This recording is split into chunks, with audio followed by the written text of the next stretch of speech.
What's up, everyone, and welcome to the 53rd edition of Cinema Effect. I'm Zach, and I'm joined by Disney's number one hater, Jaden. G'day.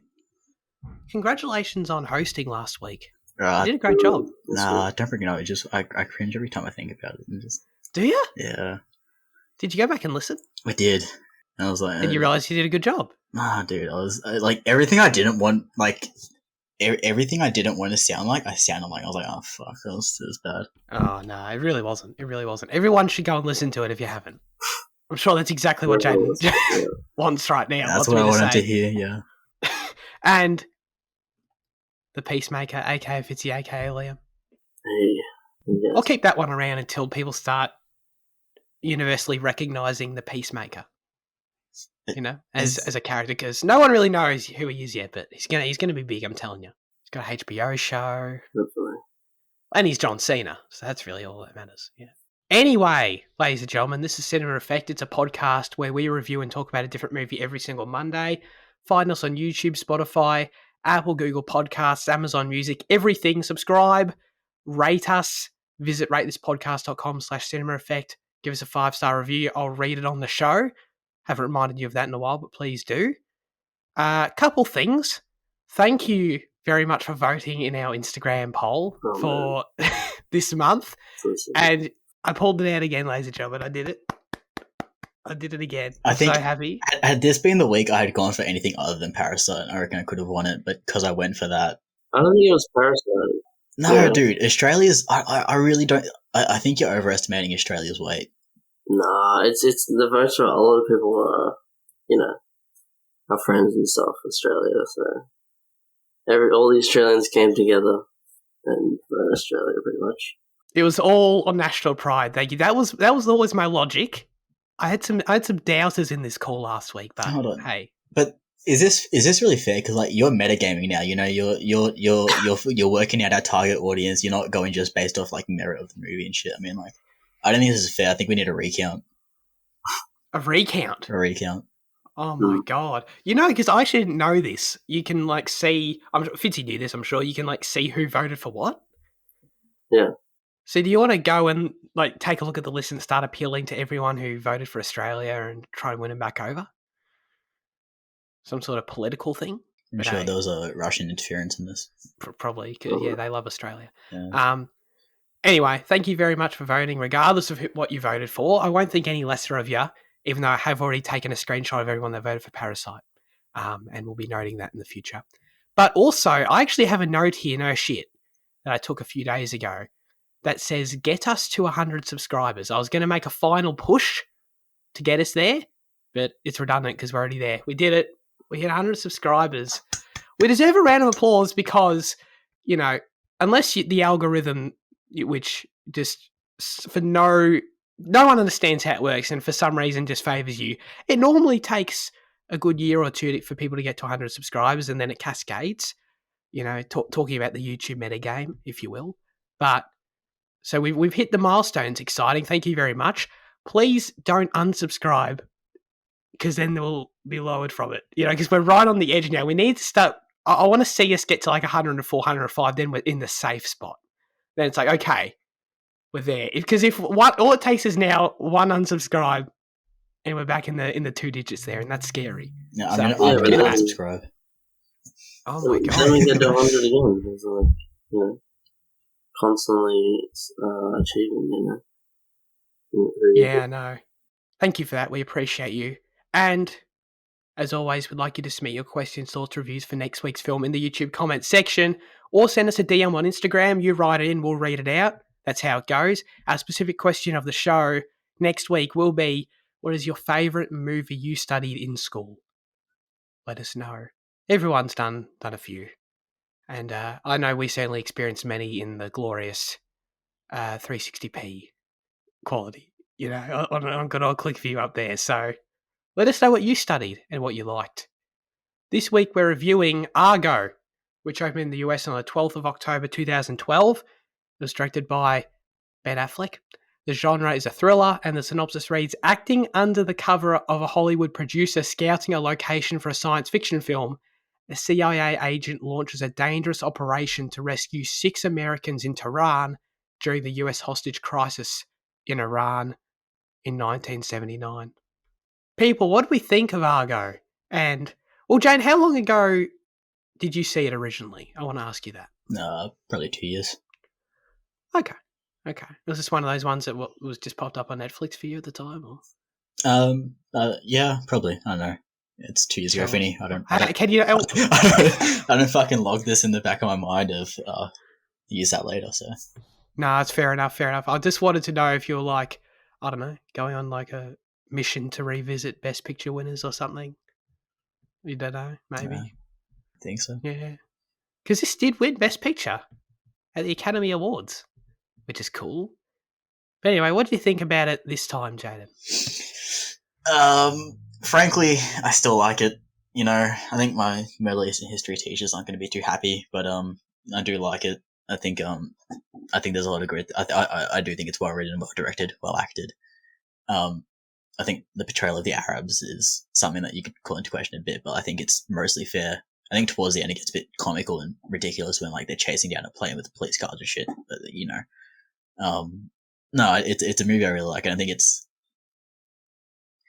for what it is, it has the trappings to be really slowly paced and, you know, fall to quite dull moments, but I don't think it ever really does. So yeah, I'd agree with that. Are you also, you're a one-time viewer, Fitzy, right?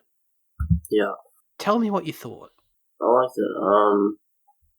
I guess it takes this weird, real life concept and kind of derives tension from it in a weird way, even though nothing much really happens in the movie to, for that tension to happen. It's just kind of like implied, and it's just really good at that. And yeah, I mean, it's pretty grounded as well until the end of the police flying down the harbour, the runway, but it's good, yeah. It is good. I enjoyed the movie a fair bit as well. I don't know, it's a bit of an odd case. I have a few nitpicks and things that don't entirely work for me. And just watching it by itself, I am surprised it's a Best Picture winner. Not to disparage it in any way, I don't know. I mean, to be fair, like, I don't know why I have such a set criteria in my brain for what a Best Picture winner is, because every movie conceivably is won a Best Picture nominee, and weird movies and good movies and movies I don't like, so I don't really know what I'm talking about. But anyway, it did surprise me. It's not what I typically think of, and I don't know. Overall, I had a good time. I think there's a lot to like. I think Ben Affleck has shown once again here, he consistently impresses me as a director. The only movie of his I haven't seen is Live by Night, which I want to watch just because I want to complete the Ben Affleck directorial collection there, if you will. Did he direct Gone Baby Gone? He did. Yeah. Didn't love that movie, unfortunately, but No? No. It was okay. I enjoyed this more, for sure. But then this and The Town, sort of right there, sort of knocking at each other for me when I'm trying to determine which one's better. So, I don't know, that sums it up. I think it's a solid movie. I'm not head over heels about it, as you can probably tell, but I had a good time. I would recommend anyone check it out. It's pretty breezes by pretty fast, I would say. It's got some. It's a solid thriller. I think the third act is quite tense. I enjoyed that a lot. I do want to ask, when it comes to a Ben Affleck performance, I thought he did a good job in this film, and it's important when he's directing. I think that he separated this from other Ben Affleck performances. It starts with the look. I thought he had. I thought his hairdo was a wig. And apparently I Googled it and it wasn't. I thought it was really distracting to me. I thought it was really bad. But either way, though, it stood out. It was unique. And I thought the character was sort of different for him. Really reserved guy. He doesn't really smile at all. So then the moment when they make it out at the end on the plane and he sort of like cracks a half grin thing, I was like, oh, that's cool. That felt earned, And I think him pulling off that kind of role, this government guy, the stuff with his family I thought was quite effective too, which is funny considering they get like 1.5 minutes screen time. That's actually kind of why I like it.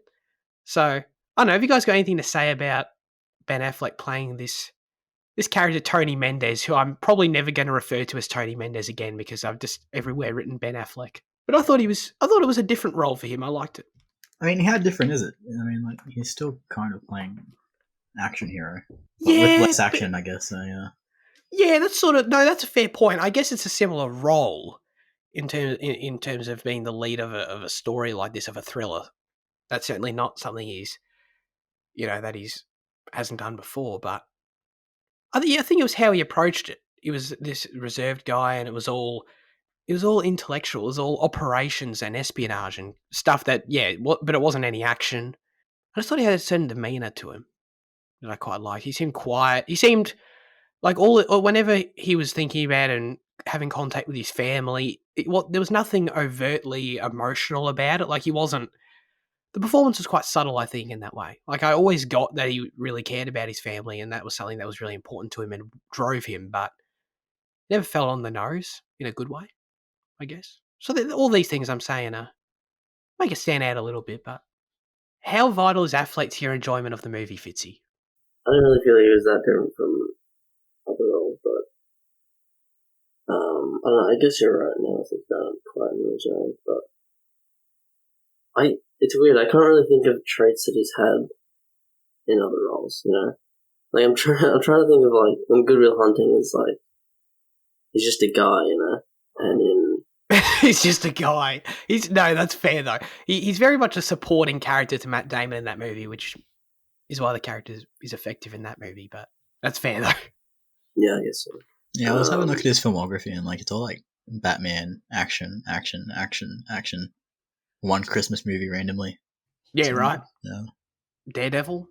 But if I think To the Town as an example of that action archetype for him, I think, if memory serves, he's a hothead in that movie, right? Or he's a recovering alcoholic or something to that effect. Maybe I'm messing that up. It's something like that. That's distinctly different, I think. I got that from, maybe, I don't know if I can remember the details. Jaden's trying to. Wasn't Jeremy Renner or was he like the level of one? They both were. Well, Jeremy Renner was definitely more extreme. Yeah. So. Or was he had like relationship issues with Blake Lively, and for some reason like that, though, right? Now we're just trying to remember the town, but it does stand out in my brain as different. Sorry, but I always thought he was like really serious in that film. But that's what I remember him being. Yeah, like. I have a feeling he was too. He was kind of like the Tommy Shelby of the town, you know. Oh yeah, dude! I watched the first episode of Peaky Blinders this week, so that reference just was perfectly timed for me. So thank you for that. Because I'm just saying, a week ago I would have no idea what you were talking about. I don't know. My point still sort of stands there. Right? Yeah, no, it is different enough. It warrants a comment that it's different enough. Yeah. Sure. Thank you. Yeah, the longest way ever to make that point. I do spend like, but yeah, 5 minutes dancing around that. Yeah, it's all right. Whatever. But anyway, I mentioned the stuff with his kid, and it is quite important to the movie, I think, and to his character. I can totally understand if you were to watch the movie and just sort of think, like, that's forgettable. Like, why are you even bringing it up? Like, because he has one scene where he calls his son, another scene where he writes his son a letter, and then the final scene, and that's literally it. But I thought it was efficient storytelling, and I enjoyed it because the whole time, like I mentioned, you can see it when he's having conversations with the six. He mentions his family briefly. I think you get the sense that always, mainly in the performance, that they're important to him. So then all the scenes, again, count them on one hand, that we get, each of them are really effective at displaying that. So then by the time we get to the end and he sits with his kid in the bed, I felt that. I was like, good for him. You know, good for you, Ben Affleck. Job well done. You did the thing that you had to do in this movie. And that's why I liked it, because, I don't know, I could easily see the script getting bogged down in like 8 more scenes with the family where it's generic stuff. And don't get me wrong, like, in essence, I guess it is still generic in the movie, but it just doesn't indulge in itself. The family is integral to the plot as well, because, I mean, like, he gets the entire idea from his son. Like, he's like, what are they watching? He does too. Planet of the Apes and whatever. And, like, you know, you can see, like, the son's bedroom's littered with, like, sci-fi shit. So, I mean, he's obviously, like, very aware of, like, this kind of B-grade of movie, like, of the 70s. So, like, I think, like, you know, even if, regardless of how much emotional effectiveness the family had. They were, well, the son at least was important to the plot for kicking things in motion. Absolutely. Yeah. No, I totally forgot about that, but that's exactly what happens. I liked the opening animation a lot, and I got some trivia here about it, I think. I did. Oh, thank God. Wait, do I? Oh, no, I don't. Never mind. Jeez, what a roller coaster. So often, like, I bring up something that we can discuss, and then I remember, I've got trivia about it, but that was actually one I didn't pick, so that was pointless. Anyway, the idea is that they added this late in the movie. This was tacked on, the opening animation bit. But I enjoyed it. I thought it was well animated. And I read that they wanted to do it to make the motivation of the Iranians. I'm not botching their national, like the correct No, you're fine. term for their people. Thank you. They just added it to make their side of the conflict relatable and understandable, which is actually very important. And I didn't realize this. If you were to take that scene out, at least for me, I've got no historical context for any of this. If you were to take that scene out, I'd be like, why are these people mad? Can they just calm down? Like, the entire opening US embassy raid wouldn't really work without it to me anyway. But it totally does work thanks to this, and because it's really well shot. And yeah, I love the opening scene. I think this is the best Affleck sequence I've seen him direct. I thought it was awesome. And I took note exactly, because you know how it does the thing often where it's cutting between like shots that are meant to replicate real, like the aspect ratio and the film grade and stuff is like designed to replicate as if someone was shooting it in the crowd. And it's constantly cutting back and forth between these different shots. Really, really like that. To the extent where I wrote down to look up afterwards if this is real footage that he's incorporating into the film, and it wasn't. It was all... There's... Once we're in the film, like outside of the end, obviously the end credits, where there's no repurposed real footage really, except maybe news reports. So this is all recreated, and it's really well done. I thought it totally looked realistic, and they apparently gave like extras cameras to hold and like pretend and to shoot shit, and I thought it was a really cool strategy. And then really fast paced, cutting back and forth between the people in the embassy losing their minds, and I felt that. I'd be scared shitless in that situation. The way it was presented, no, that was horrifying. And then they start jumping over the fence. And that one moron wants to leave and get out the door. The one guy that's like, "Oh, I'll go out. I'll calm him down." And reason with them. Yeah. And he just gets fucking taken. And was it the same guy who says like tear gas is a last resort and they tear gas immediately? Yeah. That was something too. That was good. But I don't know, man. I really liked it. It was probably my favourite sequence in the movie. I haven't even really gotten started at all. And I didn't really know what the movie was about. When they introduced the Hollywood plot that they're going to undercover create a fake motion picture production, like when they said it, I remembered that Jaden had said something about this movie having to do with filmmaking, but I'd forgotten up until that point. So I was like, oh, that's cool. I'd forgotten I said that too, to be fair. Yeah, well, yeah, there you go. I was like, oh, okay. Because I was sort of, at this point, thinking we're just getting a straight spy thriller here or something. But they added definitely that lighter element to it with all that stuff. And John Goodman's character and the introduction of... Who John Goodman and his buddy. Who's the buddy? What's his name? Oh, Alan Arkin. Leicester City. Yeah. He's great. One issue I can see people having with this movie, as this is introduced, right? Because this is all serious CIA stuff. Ben Affleck's in a boardroom. He's under pressure. It presents a kind of movie I thought we were getting. And then when that stuff's introduced, I can see some people feeling like the tonal mix here is a bit off. I think it balances it well enough, honestly, because, yeah, we cut from the serious CIA hostage crisis situation, very, very dark, and presented as such. And then we get over to John Goodman and Seagull, and they're here cracking jokes. And I enjoyed them a lot. Just they cracked me up a lot, like when John Goodman tells Ben Affleck, like, oh, we're making a fake production. I got no idea what I'm doing. You'll fit right in. Mm. Plenty of fun lines of dialogue like that. And yeah, again, something I didn't really expect from this movie. walked away from it digging it a lot. But how do you guys feel about those characters, and specifically the lighter, slightly more comedic tone that Affleck goes for here? It worked for y'all as well, did it? Yeah, I think the comedy and like the lightness is kind of integral to the movie, because I mean, like, I think it's you know, it's a momentary respite from like all the tenseness of it, and you know, it's a you know, it's different to like your kind of other Middle Eastern set action thriller tense shit, you know, like you're not watching Body of Lies and then you cut to fucking Hollywood and you know they're cracking jokes. I think it's important to distinguish the movie as something. You know, to distinguish the movie as something away from the genre, and then like I think, you know, also because it's, you know, really happened. I love doing air quotes, and only you can see them. You know, the audience can't fucking see them. So I just, yeah. I feel like you can hear them as well. You know, in the way you said it, I could slowly hear some air quotes. I want you to dive into the historical inaccuracies potentially, because I don't know anything about. Oh no, neither do I. I was thinking, should I search up an accuracy fucking comparison? But it's like, nah, we'll just swing it. Because I did know in the trivia, the Canadians were a lot more important to the thing. Yeah. Yeah, and the movie sort of portrays like Affleck did it all, and he sort of forced the CIA's hand in cooperating with him. Yeah, and I read that. I'd have to dive into the specifics, but the Canadian government actually did help a lot. Because they're like so congratulated at the end. It felt like they had a bigger role. You know? Yeah. We like the comedy and the lightness and stuff.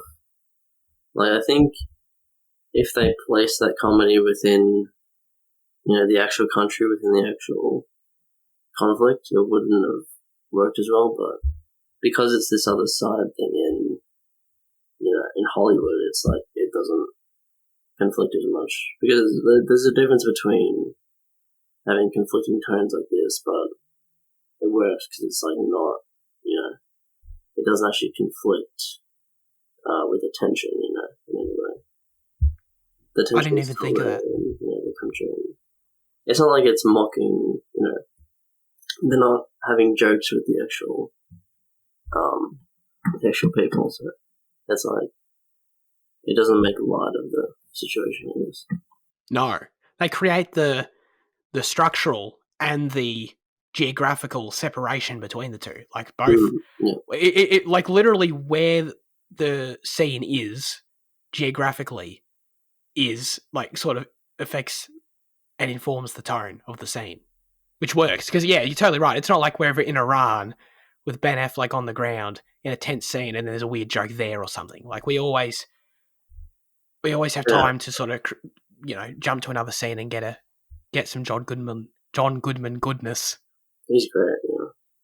He really is great. He really is. Argo Fuck Yourself was great. They did it. They kept doing it. I enjoyed it.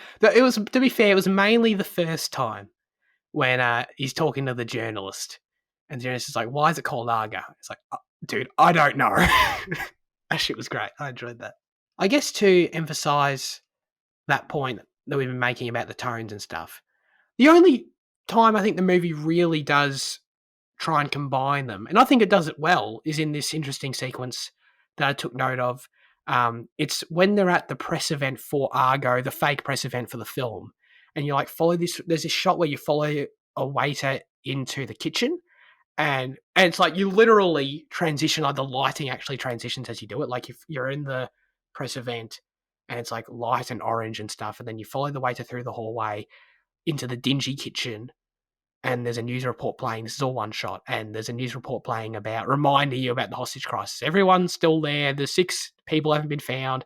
And then the movie does this interesting thing where it literally cuts back and forth between like the revolutionists piecing together pictures, and because they're trying to piece together the shredded paper and news reports, and then at the like John Goodman reading this fake script. Like, that's meant to be really cheesy, like, constantly back and forth. And that's the only time where it, like, attempts to balance the tones in literally the same scene, moment to moment. And I liked it. I thought it did a good job of that. And like Fitzy said, it refrained from doing it often. So when it did do it, Affleck pulled it off, man. He balanced it well. I was reading it and like the accuracy thing just now, and it says the entire airport sequence at the end was essentially like or just like Hollywood lies. Like apparently, like the actual Really? extraction and like the airport, like the whole airport, like leaving thing, apparently went really smoothly, and they were able to just get through fine and all that stuff. So That would have been really ballsy if they just told it accurately. Nothing happens. Let's walk through. Yeah, that's something they almost just like Yeah, dude. The screenwriter gets to that part and he's like, all right, I just have to do something here, don't I? I have to inject something here. But I mean, I think the part when the Iranian dude like rings John Goodman's office in the US, the producer's office, and they're like on a movie set and just can't walk past the guy. He's just standing there going, "Sorry, we're shooting now." Like, I think when that happened, we should realize, okay, this is definitely not real. This definitely did not happen. This is forced drama if I've ever seen it. Dude, just punch the guy. Just, who gives a shit? yeah, I know. Like if you're aware of how important you are right now, you just go through. Like, yeah. Oh my god. Yeah. No, but he's not, isn't he? Doesn't he think it's... Because at that point, this, he thinks he's not useful anymore. But he's still trying to get back to the producer's building. He probably still feels like there's something. I don't know. Yeah, no, you're probably right. Yeah.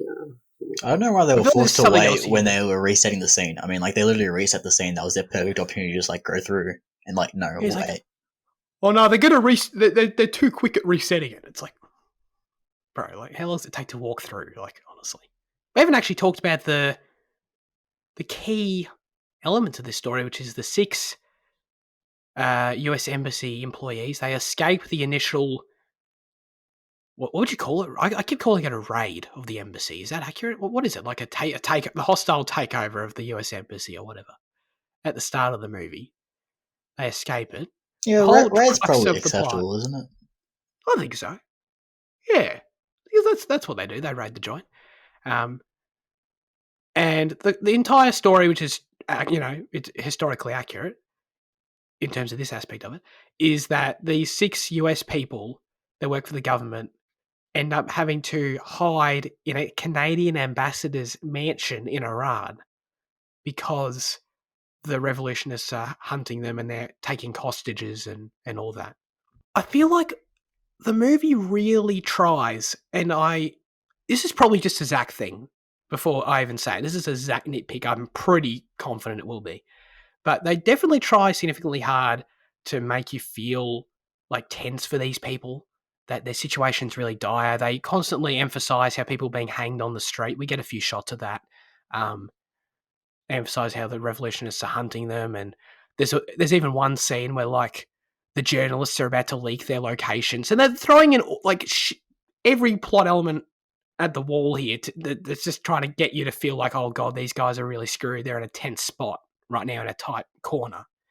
But every single time we cut back to them, and there's like one time we cut back to them and they're just hanging out in like having a glass of wine. Like I struggle to really connect with your dire straits here.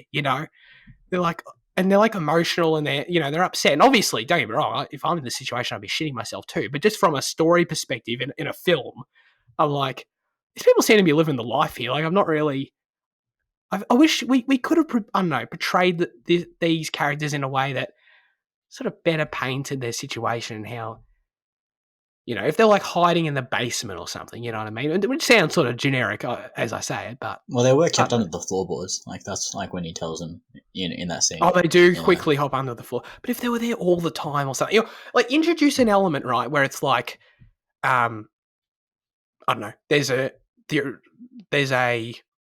scheduled... Yeah. There's a scheduled check of every government's house daily or like every second day or something. There's just an easy plot element you can introduce, right? There's a check all the time the house is being checked by external people. So they have to hide. They can't just sit in the house and have a glass of wine. You know what I mean? Isn't that like sovereign soil of like the international state or whatever? Like, so that like governments can't actually operate on them? No, that's a good point. That's a good point. I feel a bit, I don't know. I feel like something you can do. I feel like you can ride around this, I feel like. I don't know, like, even if, because the Canadian... I guess if the Canadian government didn't approve of them being stored, of being held there, but the representative was doing it anyway. Yeah. Dude, I can't believe the Kiwis turned them away. What bullshit's that? In real life, they didn't. That's what? another. Oh, okay. Yeah, that's a movie thing. I was gonna say like as if the Kiwis would turn them away. Like there's no possible like there's no way they'd do that. Dude, can you imagine a Kiwi in any scenario going, "Yeah, hey Bruce, yeah, we're not going to take you in, bro." Dude, they'll do anything for you. They're the best, right? Like, the kid from the They're Lynx the nicest commercial people standing ever. at the door and is like, "Yeah, nah." Yeah, right. Dude, they'll do anything for you. No. You know what I mean? They're the best. Why would they? Yeah, no. But in real life, they didn't. In real life, what happened in real life? I'm so bad with picking my trivia. I pick trivia that I think will be relevant, and then all the ones I don't pick end up coming up. You just need to print like a 6-page document so you can just flick through and highlight it. Yeah, just have it here next to me. Yeah. But it was a situation, I think, where Canada, the UK, and New Zealand were all sort of in a position to help, and they all mutually decided that the best place to go was the Canadian mansion. And the New Zealand government was the one that actually they helped transport them there. So everyone, as far as I can tell from reading one paragraph on IMDb, is that they all cooperated to help them. It wasn't just like, oh, we ditched them and the Canadians helped. Yeah, that gives more context to the line in the movie. It's like it talks about how the operation was like a massive success of international cooperation. Yeah, international cooperation. So that's good. They should have. No, that's great. Probably should have added that in. I reckon. Because I That's mean, a great point. it's a very light theme in the film, but it's kind of there. Everyone cooperating, and so I mean. I didn't even think of that, because if you're just like taking the movie at face value, it's like international cooperation, like. I mean, the Yankees and the Canadians always cooperate. Yeah, that was sort of it. Yeah. Yeah. It's like, all right, I guess. While I'm nitpicking, right? Why? I mean, it was only like 2 of them, wasn't it? Of the 6, and this is I don't love the characters themselves of the 6 US ambassadors, or embassy employees or whatever that escaped. I don't know. They're sort of forgettable characters. I can't really discern them. I can't really tell you like what their names are or why they're different to each other. There's 2 of them, I think. Again, I watched the movie 2 days ago. I'm forgetting the husband and wife. There's 2 husbands and wives. Yeah. I think one of those couples is like needlessly and obnoxiously pessimistic. It's like, bro, you're gonna get caught, and as you continue to elaborate on, you're gonna be executed. And old mate Ben Affleck comes in here with a plan to save you, and they're like, "Oh no, it's not gonna work. Oh, it's gonna fail." And it's like, bro, and it's like if it were one scene of like doubt, and they're like, "We don't believe in this," and Ben Affleck wins them over, it's like, okay, that's a fine little story moment. But it happens so often. It's like 4 times it brought up that these people just don't believe in the plan. Or these people, I mean, to be fair, it's totally fine if you don't believe in the plan. But that they are so needlessly pessimistic, like, oh, this isn't going to work, this is going to fail. It's like, bro, what the hell else are you going to do? Just give it a go. If you're going to die anyway, you know what I mean? You get caught out there, you get caught in here. Yeah, it was mainly that one guy there, wasn't it? The mustache dude. Yeah. There's 2 mustache dudes, though. Isn't there? Is it? I think. I just remember. No, I think the other one was like a fake mustache for the escape, wasn't it? I don't know. Either way, they look like generic 80s people. Or 70s. I guess 70s people. Yeah. And then isn't he the one in the end, though? Which I mean, I guess kudos to the movie. It does a bit of character development stuff. Like, he's the one at the end that actually sort of gets them through, right? Where he's the one that starts. He brings out the storyboards and is telling them all about the plot of Argo, and the dudes at the airport are all into it. Like, that's sort of what wins them over. I think it was the same guy. Again, as I was watching it, because I swear to God, 2 of them have the same haircut. Like, I wasn't 100% sure if it was the same. It was that dude, but that would make sense. Yeah, because it was the one dude that could speak Farsi, so that was... Oh, yeah. Yeah, that's a good point. That airport chase sequence was fake, so there you go. Yeah. I enjoyed it, though. I enjoyed it, I must say. Like, don't get me wrong. Like, yeah, I get it. Like, the part where they're, like, smashing the windows and they're, like, running around, driving on the tarmac. Like, it definitely feels a bit dramatic for sure.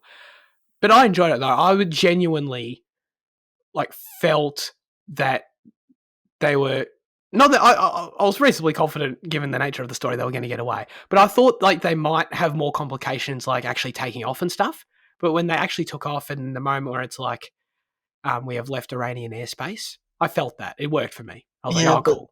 there's too much stuff at the end, like the fact like the bus's gears like crank for like fucking 10 seconds before it like starts Yeah, driving. no, that's definitely And like, you know, the whole like as if you wouldn't immediately communicate to the tower about like, you know, oh, we think these six, you know, hold this plane, and like, you know, he's hanging out the window trying to shoot out the airplane's tires, and then like, you know, and like it's a fair strategy. I mean, yeah, but it's just way too hammed up, you know. Like there's a range, there's an acceptable, you know, level on meter, and I just feel like they go, you know, it's like when you're playing Wii golf and, you know, you go for a drive and like, you know, the red, you know, you hit too hard and it swings out. They you know, their meter was way out. That's a great analogy, and that's totally understandable. I get it. Like that, to your point, they even, I think there's another bit like similar to the gears playing up, where the traffic control guys like, whatever, the British Airways, you're second cleared to take off. So it's like, oh, okay, there's another plane taking off before them. So it's like adds another delay. I get it. But you see, that's a realistic one, you know, like that, like just like queuing up for the runway. You know, that's way more realistic than, you know, this, you know, this shuttle bus having to like, you know, wait 15 seconds Shuttle to get buses' into. gears don't jam, Jaden. I mean, you know, it's doing round trips. I imagine to be, you know, a well-oiled machine. No, totally. No, I totally get it.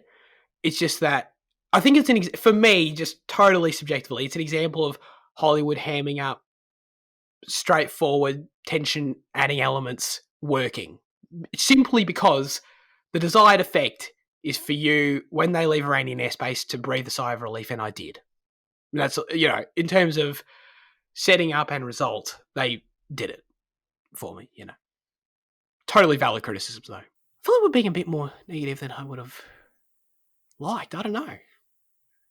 Yeah, it's actually making me like the film a little bit less. Just talking about it. I'm sorry. I do want to emphasize I really liked it. Dude, Bryan Cranston just I forgot he all was in day, this do film. anything. Just watch him do anything all day, you know what I mean? And like the part, and I mean, like he's pretty generic government guy, which is fine until the third act, when he's put in a situation where he's like, Ben Affleck's, he's going to the airport, it's happening, and he like loses his mind in the, it's not CIA headquarters, is it? Wherever he is, the government building. No, I think it is. Isn't CIA headquarters in Langley and West Virginia? yeah? Isn't he in like Washington? I don't know. Oh, you know, he's not in Washington. I don't know. Wherever he was in a government building somewhere. And the whole part where he's like losing his mind, like running around frantically, just trying to make sure that the tickets are approved. I enjoyed all that. That was also fake. Oh, definitely.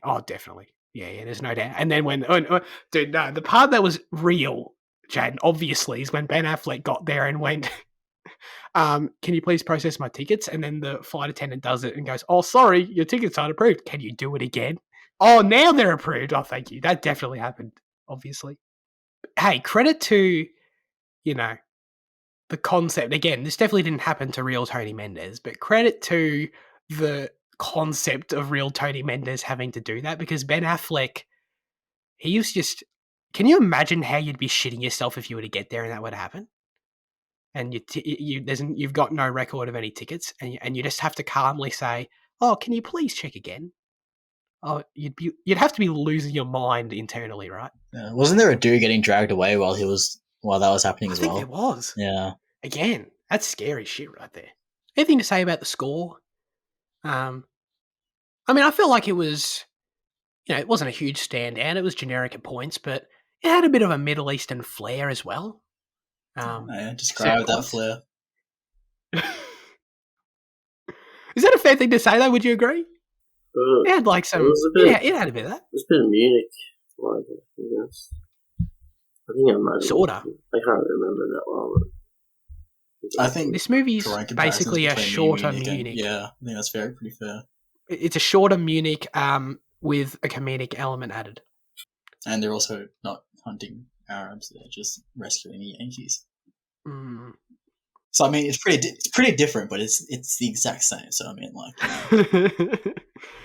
there's definitely parallels to draw, for better and for worse. Like it lacks the larger scale of Munich. It lacks the more deeper character stuff, I think, of Munich, with Eric Banner and stuff.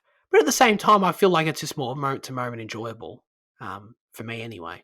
And as we mentioned, like the injection is what I meant to say. Injection. I added another syllable meaninglessly.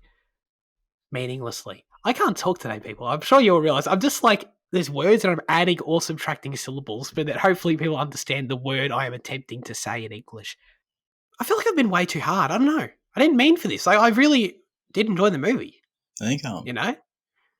if we're wrapping up, I just want to quickly, because I think like I mentioned it in my intro about like the depiction of the Arabs. I think it's. Oh, please, yeah. I think like ultimately, I do think it's fair. I think it's as fair as you can get in a Hollywood movie where the Yankees are the heroes, and you do have to have some kind of villain in it. But I do think that the fact that we're never shown a positive Arab, there's always like a shadiness, or there's always like a questionability, or an outright, evilness, quote unquote, to them. Even the housekeeper,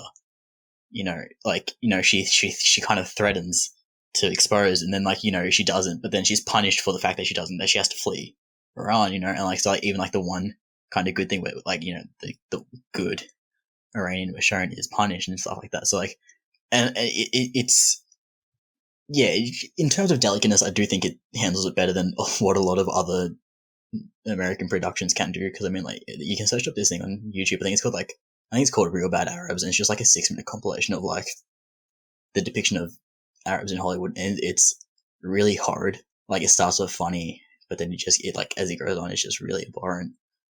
But like, I think Argo is pretty decent in that aspect, which is, Yeah. I mean, I never lost sight of. They were definitely, no doubt portrayed as the villains. Like, I think the fact that they constantly referred back to the fact that it was the Yankees that set this in motion. They were the ones that instated this bring it up a dictator fair bit. and stuff. I think had it lacked that element, had they not acknowledged that as much, it would have been worse. But because they are constantly referring to that first instance of interference, I think it's pretty good. Yeah, and the opening animation. Yeah, I agree. They make an effort in that regard, and you can see it. And I didn't know this, right? So in keeping with the period in which the film is set around 1979, Warner Brothers, as we can see, used their Big W logo, not Big W the department store, just to clarify, which was utilised on their releases around that time, and painted the Burbank Studios logo onto their water tower. So that's cool. I actually mainly wanted to bring up the intro Warner Brothers logo being different. I love that one so much. Love it. Yeah. Love it. So but I didn't realise it was a thing they did for this movie. Because if you remember, they also did it for Joker. And so it's this weird... I actually didn't... This didn't click in my brain at all. So it's this weird thing of like, they wanted to do it for this movie to fit the time period and stuff. Looks much better than their one now. And they brought it back for Joker. So I guess it's something they're happy to reuse maybe when they feel as though they've got a Nazi film on their hands, or like a Best Picture contender. They're like, yo, whip out the old intro. Wait, did Joker get nominated for Best Picture? What a fucking joke.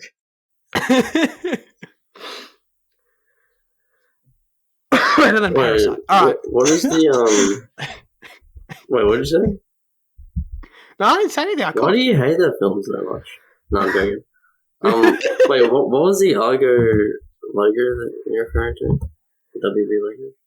It opened with the I don't know, do you remember it from this movie or Joker? It's like the 70s it's like Warner Brothers the white W logo on like the black back and like the black circle and like the whole red, Oh yeah. Time Warner. Oh yeah. What are we going to rate Argo? I feel weird about this. I feel this conversation strayed to a tone that I didn't really anticipate, but that's okay. What are you going to give it, Jan?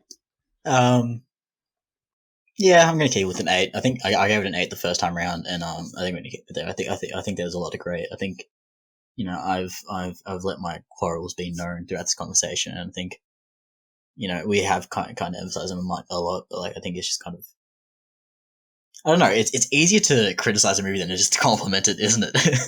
So I mean, like, I feel like it's It can be. yeah. So but like so I think, like, you know, although the conversation has been kind of a lot of that, I think there's still a lot of validity, or I don't know what the word I'm looking for. There's a lot of good things. Yeah, keep it simple. Yeah. I think it's one of those movies where, you know, it depends on the picture, right? Like sometimes we're watching, I don't know, like Blade Runner, we can talk about the things we like.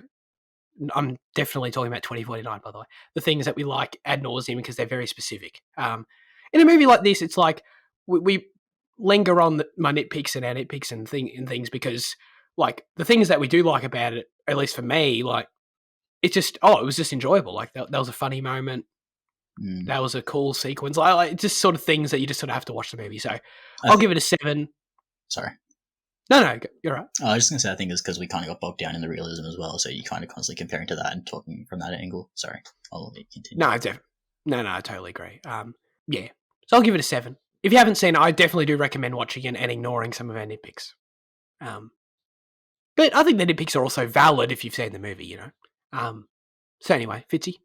I mean, I did give it a 7, but talking about it has everything else right, so I'll give it a 6. Cool, man.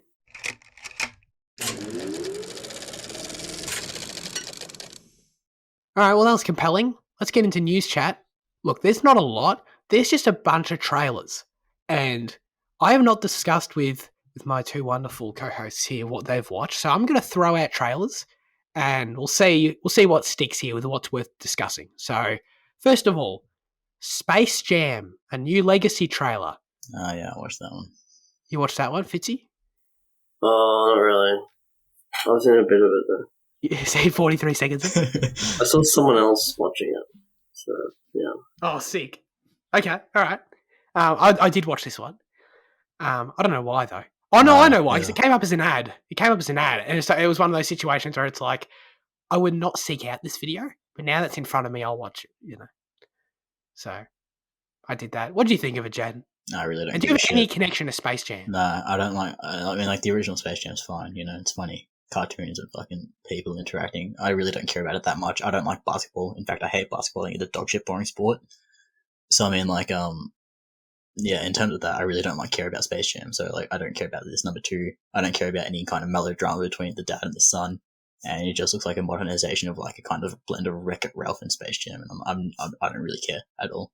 That's not a bad comparison, actually. I saw a lot of comparisons too, and they're totally like, I thought this too, actually, like the Ready Player One vibes. Oh yeah, like, there's like an exact shot of, like, the fucking Iron Giant sprouting out of nowhere that like it feels like it's ripped directly from that movie.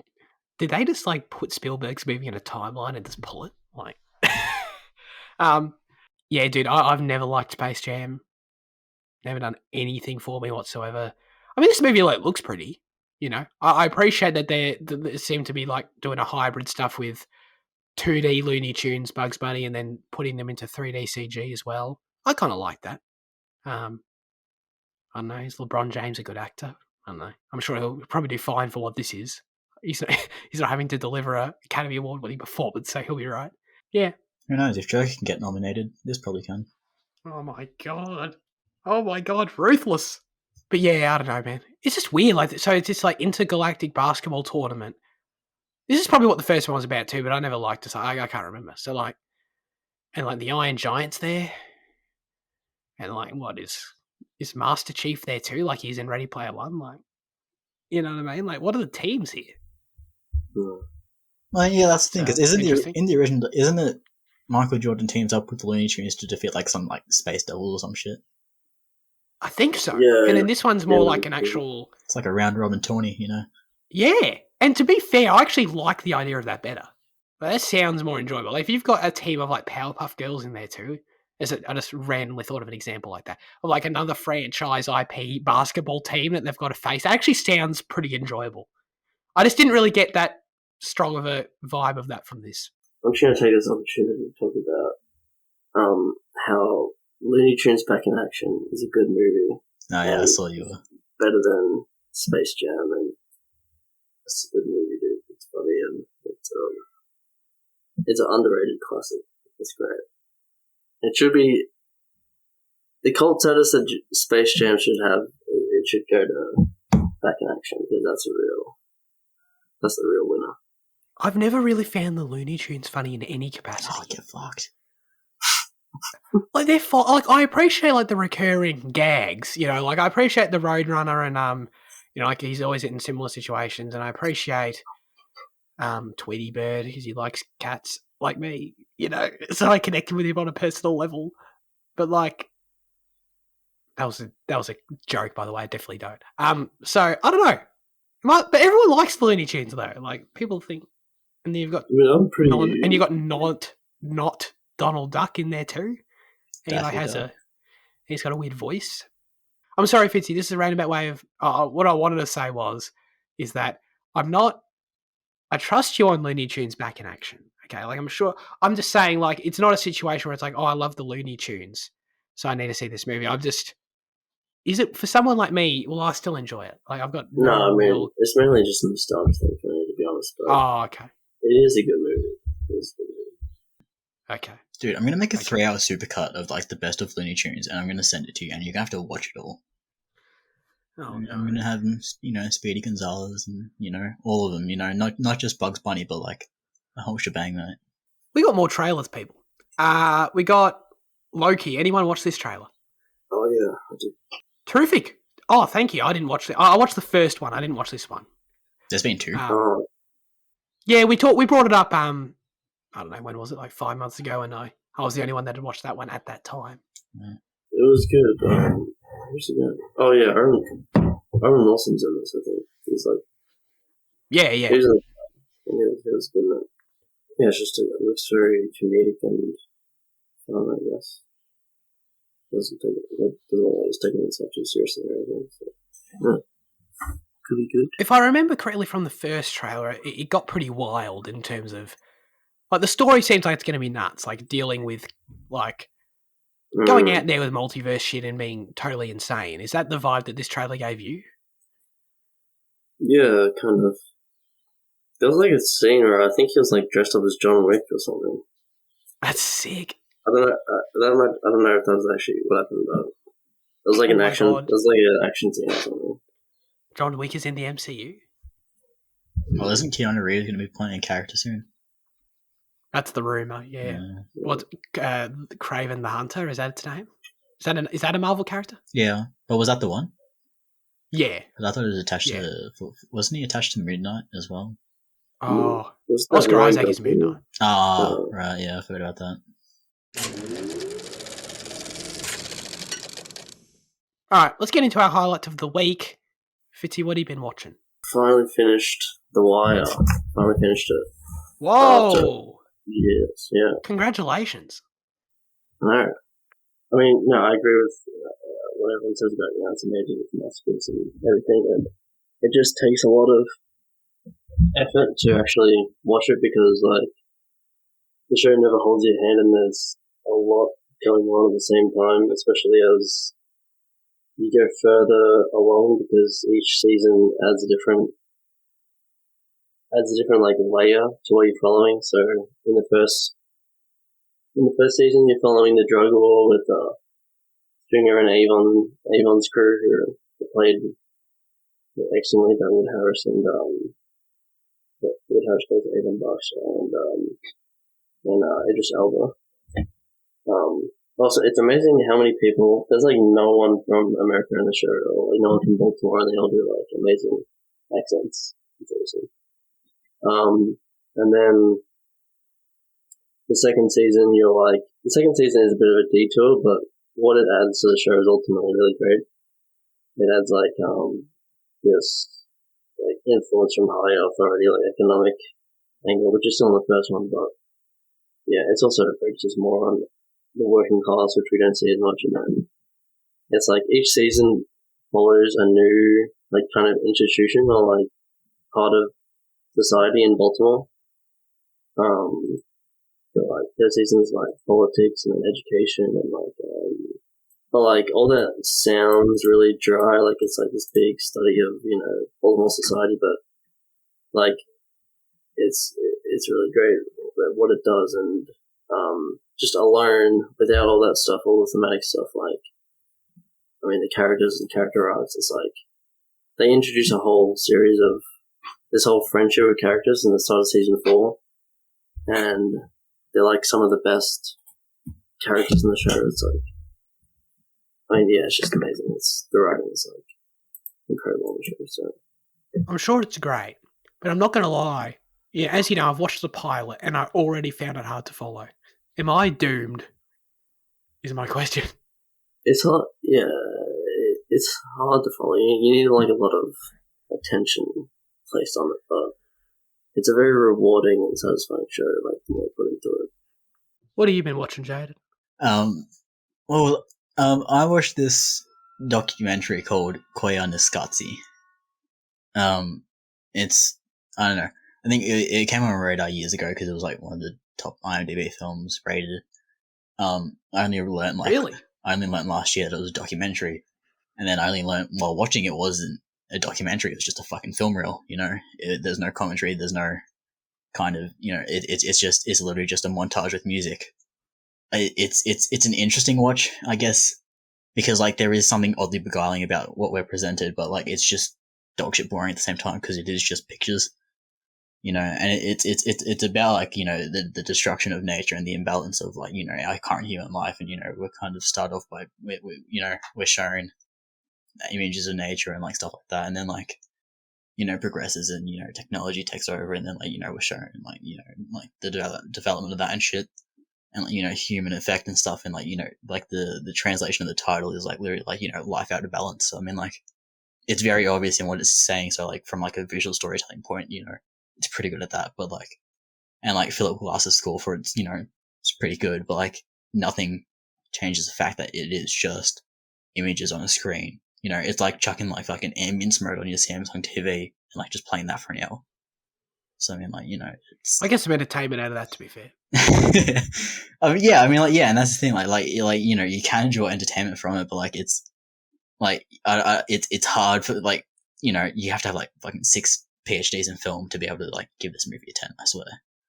I mean, like, because like it's you know, yeah, it's nice looking at these, and you know, I appreciate what, you know, the director's trying to convey. I forgot his name already, and like, you know, Glass's score goes along with it nicely, but like, you know, it is. I struggle to, like, I don't like saying I struggle to see, because like, you know, I think everyone finds very in different ways, but I really struggle to see how you can give this full marks when it is what it is. Fair enough. Judging by your description, I would probably be the same. I think you'd hate it more than I do. Not that I hate it in any way. I think it's good. Sorry, but like I think you'd dislike it. As we've established, you've got a good read on me, so I'm just going to take that as gospel. I watched Nomadland.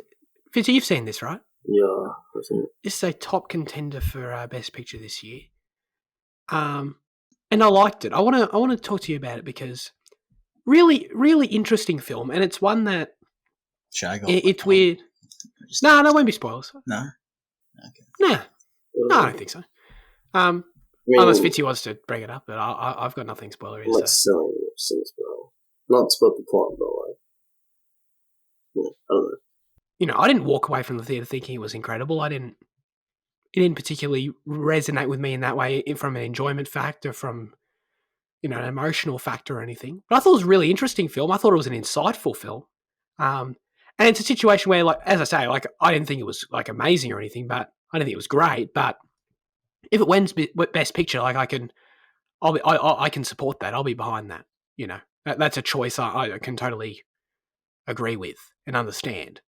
Because, like I said, I did find it interesting, and it has that quality of a film that I think I do think most people should watch this film. I think the way it exposes, you know, a certain lifestyle that affects many people in the US is really interesting, and it's a really subtle film. I appreciate it for that. It sort of feels like, actually, and it's funny because reading the trivia afterwards, like, it's true. So much of it is just genuine, you know, people you're watching aren't actors, and you're just watching Frances McDormand like embody a character, like, but she's just walking into an environment with talking to real people as this character, you know. And it sounds like Borat or something in that way, but it's very obviously not like that totally whatsoever. But No, it's really interesting and really genuine.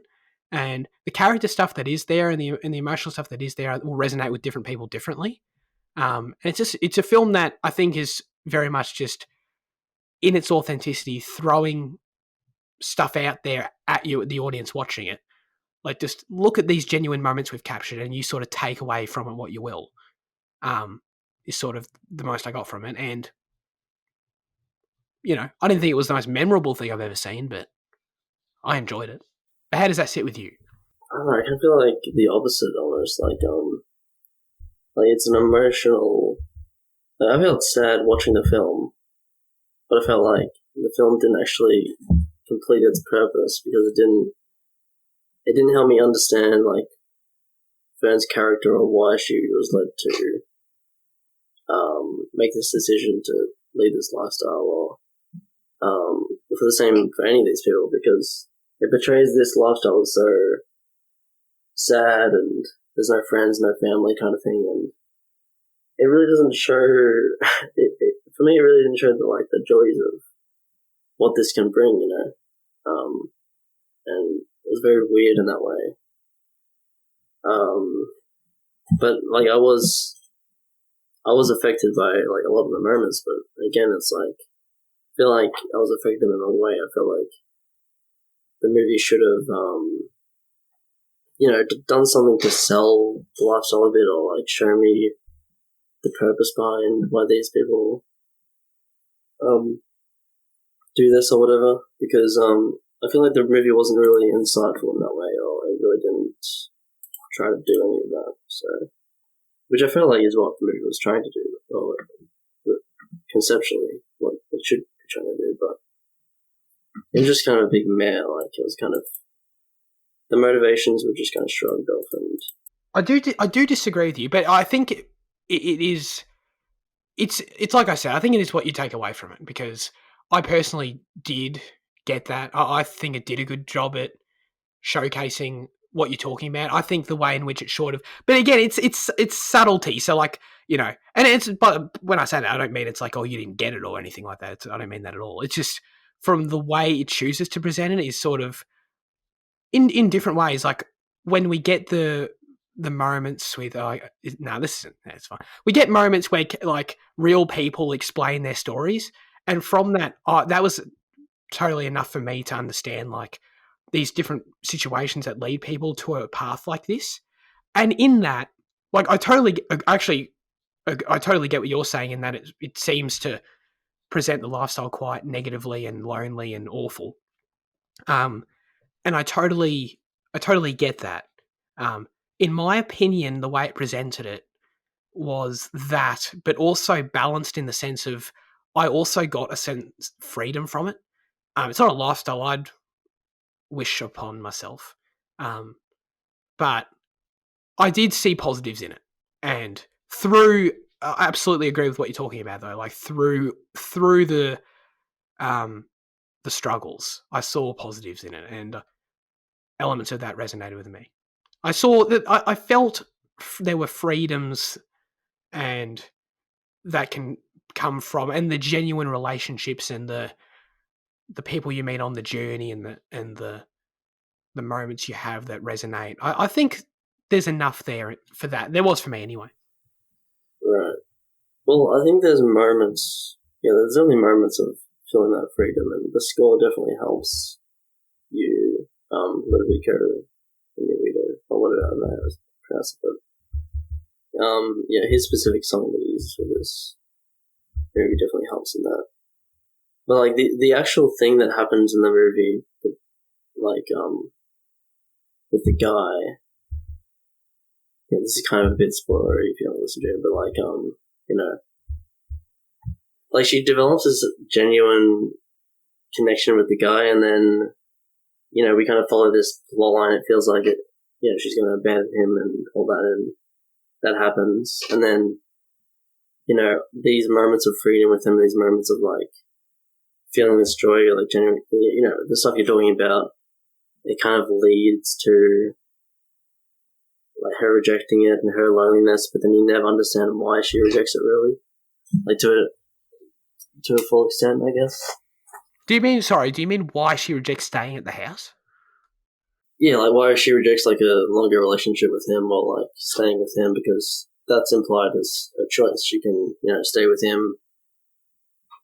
They obviously love each other or something. They have some kind of connection, and then she decides not to, which is like a massive choice. Like they have a massive connection, and if she's deciding not to, she obviously has some massive urges that are like pushing her in the other direction. But I feel like we never really explore that enough. Like we see a bit of her past, like she was fired or something, and her husband died. She wants to live more freely, but it didn't work. Yeah, I don't know.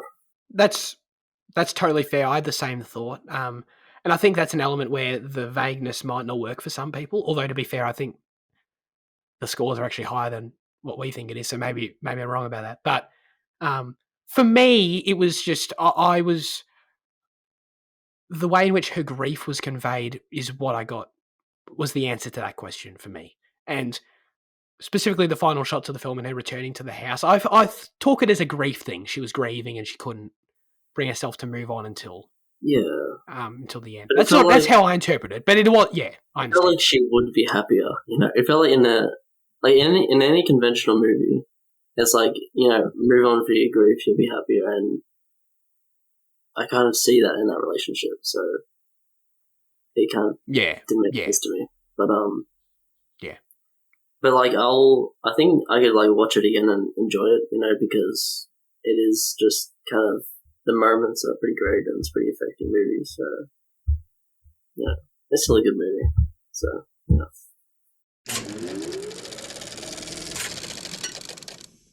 Now, finally, is when we get to our question of the show, aka where Andy and Luke tell us their thoughts. Last week we asked them what their favourite Best Picture winner is. And Andy said, I'm sorry, I'm dying here. My favourite Best Picture winner is probably The Godfather 2. 1, because it's rare that a sequel has ever won the Best Picture at the Oscars. 2, it's way better than the first film, although Marlon Brando's awesome acting is definitely the best out of the two films. I like how we all just sort of did a vague facial expression at Andy's statement. They're like, is it? Is it way better than the first film? And 3, it's amazing how it's a prequel and a sequel to the first film at the same time, and they use flashbacks really well to segue between two tales. Backed up by powerhouse performances from Al Pacino and Robert De Niro as the young Vito Corleone. De Niro is God tier. I could have gone with Parasite. Tier? Hey, that was great. I could have gone with Parasite, but it's just going to sound very biased. In it. Yeah. In it. He didn't want to treat you, Zach. You should be thankful for Andy there. He was saving you. Yeah, that's true. Because if he'd written an equivalent, really complimentary piece about Parasite, I would have just quit the show. Luke says the Best Picture Oscar winner surely goes to On the Waterfront. Sorry, he said the best Picture Oscar winner because it made it sound like he was presenting the Academy Award this year for some reason. His choice is On the Waterfront. It's a great film. Brando does it again with another classic of cinema with such compelling characters like Johnny Friendly, Big Mac, Father Barry. How does he remember these people? Father Barry? I remember Johnny Friendly. He was cool. And, of course, Terry Malloy. Do you guys remember Terry Malloy? Who the hell is that? The main character. Is it? Is that his name? Oh, no. Is it? No. I think, isn't Terry the guy at the beginning who gets pushed off the building?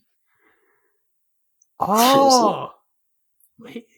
Or is Terry the brother? Oh, God, I can't remember. I think Terry might be the brother. I think the main character's last name is Roy, isn't it? Oh, no, it's not. No. Terry is the older brother, isn't it? Is it? No, isn't... I think you're right about the guy getting pushed off. What? No, because the guy getting pushed off the building was, that was, fucking Edie Doyle's fucking brother. Oh, yeah. I remember that line, yeah. Edie Doyle. Terry Malloy is Marlon Brando. Ah, shit. Fuck. I was right the first time. Trust your basic What instincts. other Brando films has Luke seen there? Because he said... He's done it again. Brando does it again. No, we don't need it. We don't need to interrogate Luke here. You know, he knows, he understands Marlon Brando's a legend of cinema. You know what I mean? To be fair, I think I own cinema. I think I've only seen 2 Brando films. I think, unless I'm missing one. Oh yeah, I'm not done with Luke's thing here. Sorry. It's the kind of film that makes you want to write a comparative essay with Martha Miller's The Crucible. Arthur. Of course.